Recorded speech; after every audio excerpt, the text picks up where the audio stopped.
when the people from Albania, of course, had landed in Contessa Entellina and Piana degli Albanese, also known as Piana de Greci, and also Contessa Entellina. And, of course, diaspora is told how they got there. They were sent over about the time of Columbus. And what happened was the Turks were moving into Albania.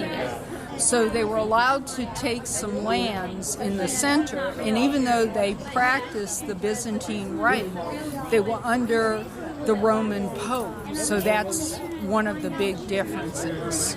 Also in Sicily, up until recent times, there were so many different dialects that you couldn't understand one from one province to the other.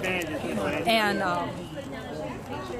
Albanese, or Tabresh, of course, was spoken from the people who had come from Albania, who were from the three towns, Contessa Entellina, Piana del Greci, also known as Piana del Albanese, and also Santa Cristina Gela, where my grandfather came from.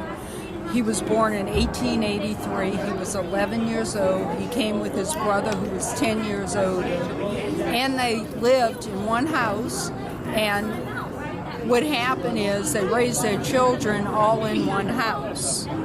Now, out at this cemetery, my great-uncle Giorgio is buried with my grandfather, and all the kids that grew up in the house are in the tomb, along with my mother, who, of course, was so close to her cousin right after the war.